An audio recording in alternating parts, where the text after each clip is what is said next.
नमस्कार दोस्तों। तो ठंड का मौसम आ गया है और मार्केट में गोभी, लाल वाली गाजर और मूली आसानी से मिलने लगी है। और इन सभी को जब एक साथ देखते हैं ना तो मन करता है यार ये ठंड में ही क्यों मिलती है, सिर्फ गर्मियों में क्यों नहीं मिलती। तो भाई एक आइडिया है, इन सभी को मिला के इसका एक अचार बना लें और ठंड में तो क्या गर्मी में भी इस अचार को आप इंजॉय कर सकते हैं। और गोभी, गाजर, मूली को आप गर्मियों में भी खा सकते हैं। देखिए जो ये अचार है ना, इसकी जो प्रोसेस है वो बहुत इजी प्रोसेस है। अगर आप बिगनर्स है या अगर फर्स्ट टाइम अगर आप अचार ट्राई कर रहे हैं ना, तो आप बिल्कुल इंस्टेंट एंड क्विक रेसिपी है, कोई भी इसे बहुत आराम से बहुत आसानी से बना सकता है। तो चलिए हम इसे शुरू करते हैं। सबसे पहले इसके लिए हमने क्या क्या इंग्रेडिएंट लिए हैं इसे हम देख लेते हैं। तो इसके देखिए मैंने एक प्लेट में गोभी, मूली, गाजर, मिर्च, लहसुन और अदरक लिया है। तो एक गाजर ली है, एक मूली और कुछ मिर्ची के टुकड़े, लहसुन, अदरक और फूल मैंने गोभी का फूल लिया है। तो क्या किया, मिर्ची को सबसे पहले मैंने धो लिया है और धोने के बाद ना इससे क्या किया, जो इसकी डंडियाँ होती है ना इसे सबसे पहले हमें रिमूव कर देना है। लहसुन के जितने भी छिलके हैं हमें इसे निकाल लेना है। तो लगभग ना एक मुट्ठी या 2 जावा लहसुन कह सकते हैं, मैं 2 जावा लहसुन लिए हैं और 10 से 12 जो हरी वाली मिर्च है वो लिया है। अब जो ये फूल गोभी है इसे क्या करना है कि इसे छोटे छोटे टुकड़ों में कट करना है। तो इस तरीके से जो इसका अगर ऊपर से थोड़ी सी गोभी काली है तो उसे निकाल दीजिए और निकालने के बाद इसे इस तरीके से कट कर लेंगे। जो इसकी डंडी है अगर आप इसे डालना चाहते हैं तो डाल सकते हैं, अदरवाइज इसे कट करके भी रिमूव कर सकते हो। देखिए मैं इसे रिमूव कर दिया था और मुझे ये पसंद नहीं है बेसिकली, तो मैंने इसे रिमूव कर दिया। अगर आपको अच्छी लगती है तो आप इसे भी डाल सकते हैं। अब क्या करना है, इन सभी जितनी भी गोभी हैं सबको हमें सबसे पहले छोटे छोटे टुकड़ों में कट कर लेना, ताकि इससे क्या हुआ कि जो है ना जो मसाले हैं वो अंदर तक सोख हो जाएंगे और गोभी को गलने में भी टाइम बहुत कम लगेगा।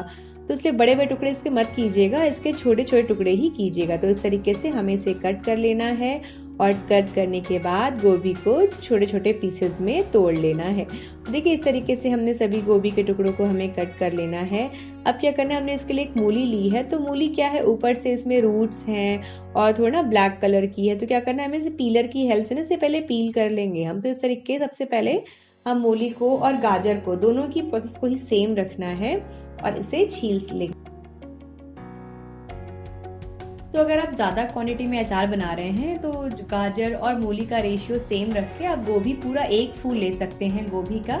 इसके साथ आप 2 गाजर और 2 मूली ले लेंगे। और लहसुन अगर आप खाते हैं, आपको अच्छा लगता है तो आप उसे और भी बढ़ा सकते हैं, या अगर आप पसंद नहीं करते हैं तो आप बिना लहसुन और अदरक के भी इसे बना सकते हैं, इसे स्किप कर सकते हैं। तो देखिए जो हमने क्या किया है, जो मूली है ना इसे हमने छील लिया है और छीलने के बाद इसे ना फिंगर कट्स करना है। मतलब जितनी बड़ी बड़ी फिंगर है ना आपकी, इस तरीके से हमें इसे कट कर लेना है। बहुत ज़्यादा पतला इसे बिल्कुल नहीं करना।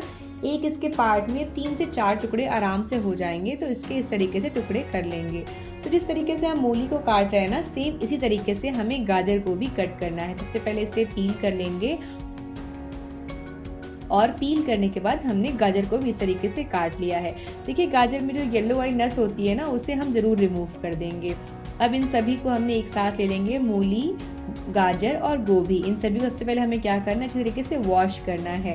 और देखिए लहसुन मैंने यहाँ पे छील लिए हैं, अदरक को इस तरीके से स्लाइसली कट कर लिया है और मिर्ची को भी धो के पूरी तरीके से सूख चुकी है। तो इससे मैं क्या कर रही हूँ कि 2 भाग में मैंने पूरा कट नहीं किया, इसे बस बीच में हल्का सा चीरा ला के ना टिप इसकी छोड़ दी, इसे पूरा अलग नहीं किया है। आप चाहें तो इसे पूरा अलग भी कर सकते हैं, या फिर आप इसे बीच में जैसे हम स्टफिंग का के लिए करेला वगैरह यूज़ करते हैं ना, उस तरीके से बीच में चीरा लगाते हैं, तो आप इस तरीके से भी चीरा लगा सकते हैं। मैंने अभी बस 2 भाग में इसको डिवाइड किया है बस। अब हमें क्या करना है, एक बड़ा बोल या कोई भी बर्तन ले लीजिए, बड़ा भगोना या तसला जो भी आपके पास हो, और उसमें हम अदरक को डाल देंगे और उसके बाद मिर्च और लहसुन। और इन सभी को डालने के बाद जो मैंने मूली, गाजर और गोभी को धो के रखा था, सारा पानी उसका ड्रेन हो चुका है। और देखिए अब इसे भी हम इन सभी को एक बोल में निकाल लेंगे।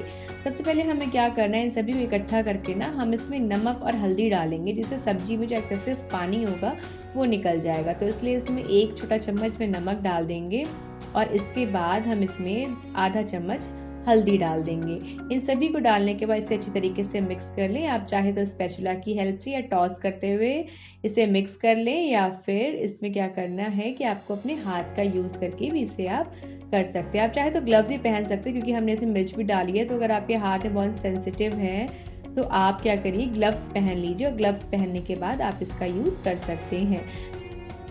वरना आप चाहें तो अपने हाथ में घी लगा लीजिए, और घी लगाने के बाद भी इसे इस तरीके से आप मिक्स कर सकते हैं। अब हम इसे 1 घंटे के लिए छोड़ देंगे, जिससे सारा पानी इसका निकल जाएगा। और देखिए लगभग 1 घंटा हो चुका है, और देखिए गाजर में ना और मूली में अपना एक पानी होता है, सब्जियों का अपना पानी। तो देखिए इतना सब्जी का जो पानी है वो निकल चुका है, और नमक की वजह से अब क्या होगा, जो आगे आपकी प्रोसेस है ना वो बिल्कुल अच्छी होगी, और जो अचार है बिल्कुल ड्राई बनेगा। तो अब क्या करें, जो हमें एक्स्ट्रा पानी है वो हमें किसी स्ट्रेनर की हेल्प से स्ट्रेन कर लेना है, क्योंकि जितना ही पानी आया है ना उसे हमें निकालना बहुत ज़रूरी है। इसी के लिए हमने इसमें नमक और हल्दी मिलाया था, जिसकी वजह से जो एक्सेसिव वाटर है वो इसका रिमूव हो जाएगा। देखिए इस तरीके से किसी बड़े छन्ने में इसे निकाल लीजिए, इसका सारा पानी इसका स्ट्रेन हो जाए। अब हमें क्या करना है, एक बड़ा भगोना रखना है, और उसमें कोई स्टैंड रख के इसमें हमने जो नॉर्मल सबके घर में आटा छानने वाली छन्नी होती है ना, मैंने उसी का यूज़ किया है। वो इसमें डालने के बाद अब हमें सब्जियों को स्टीम देना है। तो हम इसे डायरेक्टली पानी में नहीं डालेंगे, वरना क्या होगा कि ना सारा पानी इसमें घुस जाएगा और ये काफ़ी सॉफ्ट हो जाएंगी सब्जियां। तो हमें इसे सिर्फ स्टीम देना है 5 से 10 मिनट के लिए। तो हम क्या करेंगे, किसी छन्ने के ऊपर ना इसे रख देंगे, और रखने के बाद इसे हम कवर लगा के ढक देंगे, और ढकने के बाद कम से कम 5 से 10 मिनट के लिए इसे हम भाप लगने देंगे। देखिए सब्जियों का कलर भी चेंज हो चुका है, और जो सब्जियां हैं वो भी अच्छे तरीके से स्टीम हो चुकी हैं, इनका कलर भी थोड़ा चेंज हो गया है। तो अब जो सब्जियां बिल्कुल परफेक्ट हैं एकदम, देखिए बिल्कुल एकदम सॉफ्ट हो चुकी सब्जी। तो हमें इसी तरीके से इसको निकाल के अलग कर लेंगे, और दूसरा बंच हमने रखा है, और दूसरे बंच को भी हम इसी तरीके से पका लेंगे। तो देखिए स्टीम हो चुका है। हमने इसे एक बड़ी थाली या कपड़ा जिसमें भी आप इसे रखना चाहते हैं ना, कम से कम 5 घंटे के लिए इसे आपको इस तरीके से ही रखना होगा, जिससे जो भी एक्सेसिव पानी है, स्टीम है, वो सब बिल्कुल ड्राई हो जाए। तो कम से कम 5 घंटे के लिए इसे रख देते हैं। तो आप कोई कपड़ा भी ले सकते हैं और इसे इस तरीके से रख देंगे। अब चलिए मसाला तैयार कर लेते हैं। इसके लिए हमने एक पैन लिया है, इसमें 2 बड़े चम्मच सौंफ, 1 छोटा चम्मच जीरा, आधा छोटा चम्मच मेथी दाना, 1 छोटा चम्मच जो सरसों है ना वो ली है, जो काली वाली सरसों है, 1 बड़ा चम्मच हमने यहाँ पे धनिया के सीड लिए हैं, और इन सभी को डालकर क्या करना है, हमें इसे रोस्ट करना है। तो गैस की फ्लेम को ना मीडियम टू लो फ्लेम पे रखेंगे, और इसे इस तरीके से कंटिन्यूअसली चलाते हुए मसालों को भून लेंगे। इसमें ध्यान देने वाली बात है ना कि जो सौंफ है ना वो ज़्यादा होनी चाहिए, क्योंकि जो सौंफ होती है ना वही मसालों की जान होती है। अब इसमें कम से कम 5 से 6 दाने काली मिर्च के जरूर डाल देंगे। इससे क्या हो कि ठंडे में आपको गर्माहट भी देगी, और जो काली मिर्च है ना वो अंदर से गर्म भी करती है। तो अब इन सभी को डालकर हमें अच्छे से भून लेना है, और भूनने के बाद इसे हम जब भी कम्प्लीटली ठंडा हो जाएगा तो हमें इसे कोर्सली पीस के इसका पाउडर बना लेना है। चाहे तो आप इसे ग्राइंडर में यूज़ कर दें या फिर इमाम दस्ता में। इस तरीके से देखिए मैंने जो इसका पाउडर बनाया है ना वो इस तरीके से मैंने इमाम दस्ते में निकाल लिया, जो कि कंप्लीट ठंडा हो जाएगा, और इस तरीके से मैंने इसका दरदरा पाउडर बना के रेडी कर लिया है। इसे बिल्कुल फाइन नहीं पीसा है, पर आप चाहते हो इसका फाइन पाउडर भी पीस के तैयार कर सकते हैं। मोटी वाली सौंफ की जगह पे जो हम नॉर्मल पतली वाली खाने वाली सौंफ होती है ना उसका यूज़ भी कर सकते हैं। तो मसाले हमारे तैयार हो चुके हैं। हम तेल गरम कर लेते हैं। तो लगभग आधा कटोरी मैंने यहाँ पे सरसों का तेल लिया है, और इस तेल को लेने के बाद अब हमें इसे धुआं देने तक गरम करना है। बिल्कुल धुआं देने तक गरम हो जाए, क्योंकि इससे क्या होगा कि जो सरसों के तेल की स्ट्रॉन्ग स्मेल होगी ना वो निकल जाएगी, क्योंकि उससे स्मेल बहुत स्ट्रॉन्ग आती है, वो हमें अचार में बिल्कुल नहीं चाहिए। जब ये तेज़ धुआं देने तक गर्म हो जाएगा तो बस एक हम ठंडा होने के लिए छोड़ देंगे। देखिए 5 घंटे हो चुके हैं। 5 घंटे बाद जो ये गोभी और मूली गाजर है ना ये सब बिल्कुल ड्राई हो चुके हैं। पर अगर आपके यहाँ धूप आती है तो आप इसे कम से कम 2 घंटे के धूप में रख दीजिए। 2 घंटे बाद आप इसे अचार बना सकते हैं।